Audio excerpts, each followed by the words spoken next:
وہ واپس ڈیرے میں آیا۔ دن ڈھل رہا تھا۔ منصور کھیتوں پر تھا۔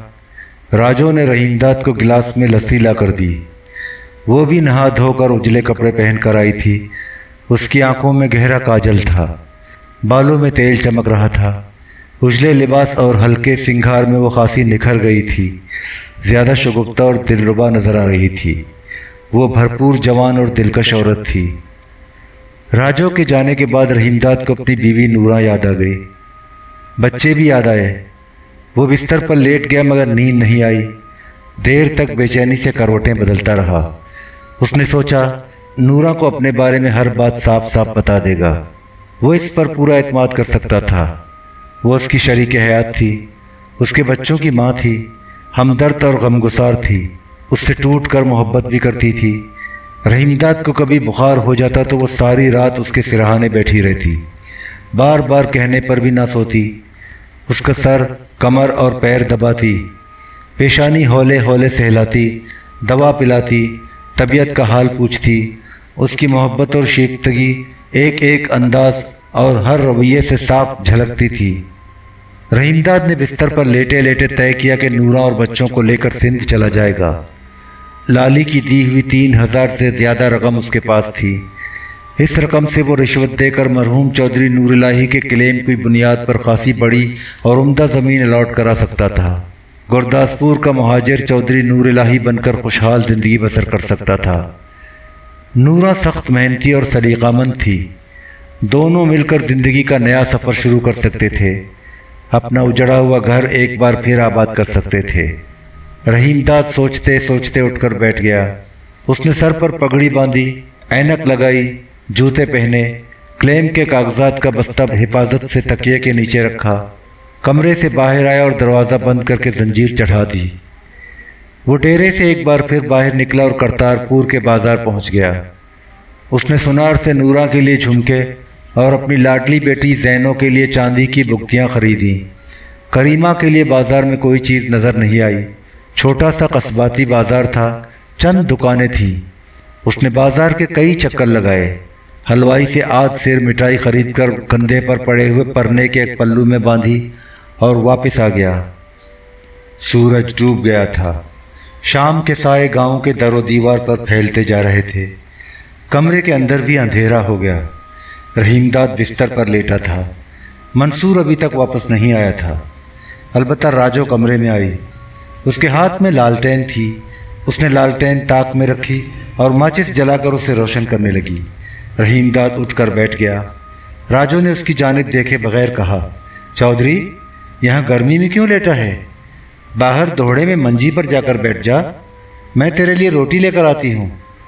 راجو چلی گئی۔ رحیم داد کمرے سے نکل کر صحن میں آ گیا، منہ دھویا اور برآمدے کے سامنے بچھی ہوئی چارپائی پر بیٹھ گیا۔ اندھیرا بڑھ گیا تھا، رات کا پہلا پہر تھا۔ راجو کھانا لے آئی اور رحیم داد کے سامنے چارپائی پر رکھ دیا۔ وہ کمرے کے اندر گئی، واپس آئی تو اس کے ہاتھ میں لالٹین لٹک رہی تھی۔ اس نے لالٹین برآمدے کے کھمبے پر لگی ہوئی کیل سے لٹکا دی۔ رحیم داد لالٹین کی روشنی میں کھانا کھانے لگا۔ بھوکا بھی تھا، اس نے رغبت سے کھانا کھایا۔ راجو کچھ دیر ٹھہر کر گھر کے اندر چلی گئی۔ کھانے سے فارغ ہو کر رحیم داد کمرے میں گیا۔ اس نے کنگھی سے سر کے بال جمائے، داڑھی سنواری، جھمکے اور بگتیاں کاغذ کے ٹکڑے میں لپیٹ کر احتیاط سے قمیص کی اندرونی جیب میں رکھی۔ مٹھائی پرنے سے نکال کر رومال میں باندھی، بغل میں کلیم کے کاغذات کا بستہ دبایا، کمرے سے نکل کر باہر سے دروازے کی کنڈی لگائی اور آہستہ آہستہ ڈیرے سے باہر جانے لگا۔ آنگن میں راجو مل گئی۔ اس نے پوچھا، چودھری اکال گڑھ تو نہیں جا رہا؟ رحیم داد نے مسکرا کر جواب دیا، ہاں میں اکال گڑھ ہی جا رہا ہوں۔ کب تک لوٹے گا؟ کچھ پتہ نہیں، جس سے ملنے جا رہا ہوں مل گیا تو دیر سے واپسی ہوگی، تو منصور کو بتا دینا۔ راجو خاموش رہی۔ رحیم داد ڈیرے سے باہر چلا گیا، گاؤں کی گلیوں سے نکل کر کھیتوں کے درمیان سے گزرتا ہوا نہر کی جانب چل دیا۔ اندھیرا رفتہ رفتہ بڑھتا جا رہا تھا۔ وہ نہر پر پہنچا تو ہر طرف سناٹا پھیل چکا تھا۔ اس نے پلیا عبور کیا اور نہر کے اس پار پہنچ گیا۔ کچھ دور تک نہر کے کنارے کنارے چلتا رہا، پھر کچا راستہ آ گیا۔ راستہ خاصا کشادہ تھا،